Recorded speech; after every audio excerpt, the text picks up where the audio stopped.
Hello po, isang mapagpalang araw. Bago nga pala ako magluto ng uulamin namin, nagtungo muna ako sa bayan. Nasira kasi yung thermos namin kaya bibili ako. Nakakita nga ako nitong mga saging at napakaganda, kaya naman ay napabili ako dyan tagi 1 kilo. Pagkatapos ay konting lakad lang at nagtungo na ako dito sa NSS sa mga bilihan ng gamit. Thermos lang naman yung bibilihin ko dito kasi nasira yung thermos ko sa bahay. Kailangan ko kasi ito kaya naman ay bibili ako. Nang sa ganun ay hindi na rin ako init ng init sa heater. Pagkatapos ko nga dito ay lumabas na ako at nakita ko nga itong bake shop na King's Bake Shop. Kaya naman ay pumasok na ako dito at bumili nga lang ako dito ng tasty at itong kutkutin.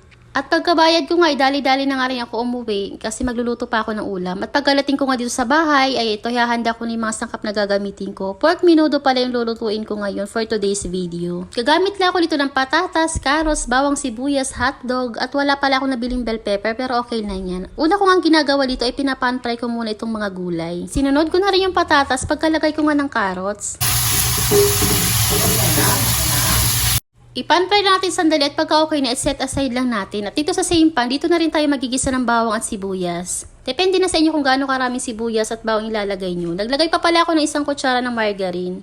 Sa gano'n ay mas malasa ito. At pagka nasutay na natin ng mabuti itong bawang at sibuyas mga kusina, ilagay naman natin itong karin ng baboy at sangkutsahin lang natin ito ng ilang minuto. At maglalagay naman ako dito ng 2 kutsara ng patis.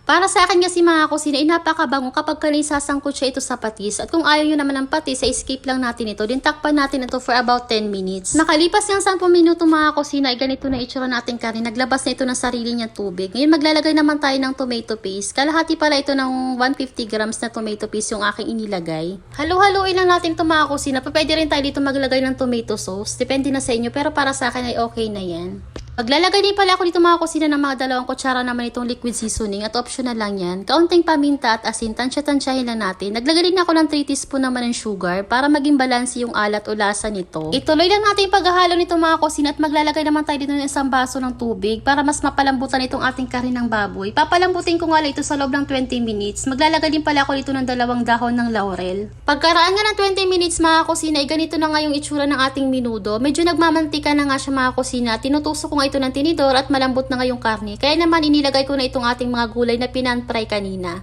Ilalagay na rin natin itong hotdog. Tapos ay halo-haloin lang din natin itong mga kusina. Pwede namang hindi na natin ipan-fry yung mga gulay pero para sa akin ay masarap kapag piniprito ito ng bahagya. Hindi pala ako naglagay ng atay kaya naman maglalagay ako ng reno o lever spread. Maliit na kanya lang ang nilagay ko dito mga kusina. Isa rin kasi ito sa magpapasarap at magpapalapot sa ating sauce. Magdadagdag pa pala ako dito ng pamintang crack kasi nakulangan ako. Nag-add pa din pala ako ng sugar dito mga kusina, half teaspoon kasi naglagay ako ng tubig kanina. Depende na sa atin mga kusina, pwede tayo ditong gumamit ng mga prepared natin ng mga pampalasa. At may nakita pa nga akong kaunting cheese sa ref mga kakusina, kaya naman inilagay ko na. Naglagay na rin ako dito ng mga green na sili kasi hindi ako naglagay ng bell pepper. Nilagay ko na rin itong garbanzos at green peas. Halu-haluin lang din natin ito mga kusina hanggang sa magsama-sama yung ating mga inilagay dito. Hayaan lang din natin na medyo maging half cook yung mga gulay mga kusina at maglalagay pa pala ako dito ng 3 kutsara ng ketchup. Optional lang naman ito, nang sa gano'n mas maganda lang yung kulay ng ating menudo. At sa mga oras na ito mga kusina, iluto na itong ating pork menudo at ready to serve na. At kung natakam ka nga sa video na to, ay huwag kalimutang mag-like and follow. At pakishare na rin. Ayun lang for today's video. Marami pong salamat sa inyong panonood. God bless!